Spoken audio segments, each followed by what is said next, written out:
अपने लिए किया जाता है, वो अच्छी हो या बुरी, दोनों क्रियाएं तुम्हें भोगनी पड़ेंगी, वो बंध गई। मनुष्य की एक ऐसी धारणा बनी हुई है कि बच्चे पैदा करना हमारा कर्तव्य है, बच्चों का पालन पोषण करना हमारा कर्तव्य है, आजीविका, व्यापार, किसानी, नौकरी, पढ़ाना लिखाना, जो भी, ये सब हमारा कर्म है, यही हमारा कर्तव्य कर्म है। खाना पीना, सोना बैठना, चिंतन करना, इसको वो कर्म नहीं समझ पाते हैं। इसको वो कर्म मानते हैं कि नौकरी करना, कि शादी करना, बच्चों का पढ़ाना लिखाना, पालन पोषण, ब्याह, ये सब,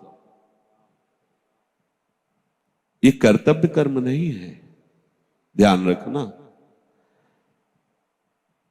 कर्तव्य कर्म है भगवत प्रसन्नता के लिए करना। यही कार्य भगवत प्रीत्यर्थ करना।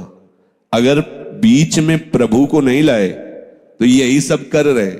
हर जीव बच्चा पैदा कर रहा है, हर जीव खा पी रहा है, हर जीव सो जाग रहा है, हर जीव भयभीत है, हर जीव, ये हर जीव किसी भी शरीरधारी, एक चींटी भी आपको प्रयासरत दिखाई देगी अपना उदर पोषण, एक हाथी भी अपने प्रयास होगा उदर पोषण के लिए, बच्चों का पालन पोषण करने के लिए। हमारा कर्तव्य कर्म इन सब के राग से छूट जाना है। बहुत बढ़िया इनका पालन पोषण होगा जब आप इनको भगवत स्वरूप मानोगे, जब प्रभु के लिए करोगे तो बहुत बढ़िया। जैसे कोई एक आदमी बीमार है जिसके लिए हमने 5 लोगों को नियत किया तुम इनकी सेवा करो, अब वो क्या मान के सेवा करेगा?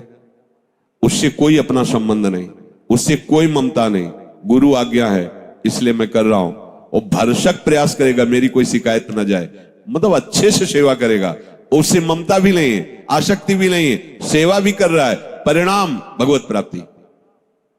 ऐसे ही तुम्हें परिवार में जो गृहस्थ में हो ऐसे ही तुम्हें करना है हरि गुरु आज्ञा पालन करने के लिए। पर क्या होता है, हरि गुरु की आज्ञा केवल उतना समझा जाता है कि दीक्षा ले ली है तो 3 माला सुबह कर लेंगे, थोड़ा पाठ कर लेंगे, गुरु जी की आज्ञा है, बकाया ये हमारा घर है, हमारी संपत्ति है, हमारा परिवार है, हम जैसे चाहें भोगे। ऐसा न पहले तुम्हारा था ना बाद में तुम्हारा रहेगा, बीच में तुम्हें सेवा के लिए दिया गया और झूठ से तुमने उसे अपना मान लिया। मुनीम अगर उस कंपनी का, जिस कंपनी का मुनीम है, उसको हड़पना चाहे तो क्या होगा? जेल की सजा होगी ना। तो मुनीम हो तो मुनीमगिरी केवल करो, मालिक बनने की चेष्टा मत करो, सेवक हो सेवक भाव से रहो। इसी कारण जो उपासक समझ नहीं पाते तो उनको लगता है कि फिर तो भगवत प्राप्ति के लिए कर्मों का त्याग करना अनिवार्य है, परिवार छोड़ दो, व्यापार छोड़ दो, नौकरी छोड़ दो, ये छोड़ दो, वो छोड़ दो, वो छोड़ दो। ठीक, अब इसके बाद एकांत बैठ करके मनन चिंतन, भोगों का, विषयों का, खाना पीना, अच्छा शरीर सजाना, क्या ड्रामा चल रहा है, ये क्या नाटक चल रहा है, यही बात समझना है। हाँ, भगवत प्राप्ति की उत्कट अभिलाषा से जो वैराग्य जागृत होता है वो एक अलग चीज है। सुन सुना करके अपने कर्तव्य का भगवत स्वरूप मानकर पालन न करते हुए और उसका त्याग करके अपने शरीर के सुख आराम व्यवस्था के लिए भोग, ये दुर्गति का कारण बन जाएगा, परमार्थ का कारण नहीं बनेगा, समझ लेना। फिर यही होगा कि आप केवल रसेंद्री और जनेंद्री की पुष्टि के लिए चिंतन करते हुए डोलते रहोगे। देखे जो मैं जोरत हाथ लटकत, अरे केतिक आयु केतिक जीवन, कोई भी परमार्थ का पथिक कभी ऐसे नहीं कर सकता। ध्यान रखना, चाहे लाल पहने हो, चाहे पीला पहने हो, चाहे नीला पहने हो, सच्चा परमार्थ का पथिक मंगिबो भलो न बाप सो जो प्रभु राखे टेक। अगर ऐसे कर रहा है तो परमार्थ का पथिक नहीं है, केवल रोटी के लिए आज्ञा आचार्यों ने दी है। इसलिए बड़े बड़े परमहंस दरवाजों पे जाके केवल रोटी, अगर उन्होंने 10 रुपया निकाला कि भाई बाबा हमारे पास भिक्षा नहीं, 10 रुपया रख, नहीं, केवल रोटी। जो ये मान करके कि बहुत इसमें मेहनत और बड़ा समस्या है परिवार, आप बाबा जी बन जाएंगे, पूरी कचौड़ी हलवा तो भंडारे होते ही रहते, दक्षिणा भी मिले, कपड़ा भी बड़ा आराम की जिंदगी। चलो बाबा, भूल मत करना, बहुत आग में कूदने जा रहे हो, बहुत गलत करने जा रहे हो, जिससे तुम्हारा लोक परलोक सब नष्ट हो जाएगा। पहले संतों की समाज में कुछ ऐसे संत भगवान रखे जाते थे, अधिकारी जन, कि जैसे संत समाज आ रही तो गेट में खड़े हैं, उनको लगा तुम्हारा प्रेम पट क्या है, तुम्हारा योग पट क्या है, खड़िया पलटन उत्तरे नहीं दे पाओगे। अगर गुरु परंपरागत जुड़े हो, आचार्य परंपरागत, तो आपको पता होगा। अगर आप नहीं जुड़े हो तो आप नहीं उत्तर जानते, सुना ही नहीं होगा तुमने प्रेम पट किसे कहते हैं, योग पट किसे कहते हैं।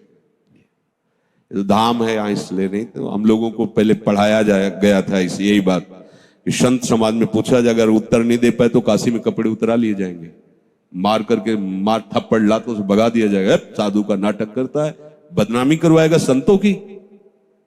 जब तुझे अपने मार्ग का पता नहीं, परमार्थ का पता नहीं, तो वेश धारण करके केवल उदर पोषण के लिए तो ऐसे आचरण करेगा, लोग कहेंगे ऐसे बाबा जी होते हैं। लोगों की दृष्टि क्या होती है, वो कार से शीशा खोल रहे हैं, बाबूजी 10 रुपया दे, धिक्कार है यार। महान अनंत कोटि ब्रह्मांडों के स्वामी का सेवक होकर 10 रुपए के लिए हाथ फैला दे, जिंदगी किस काम की।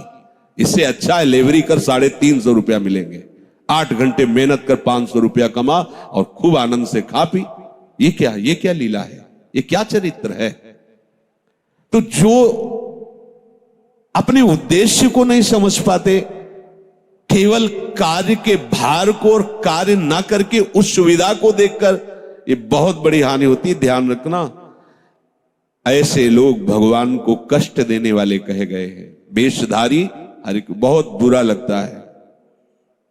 हमारे आचार्यों ने, महापुरुषों ने बहुत निषेध किया है। केति कायु केति जीवन काहे विनाशत काज हटकत, हाथ ऐसे।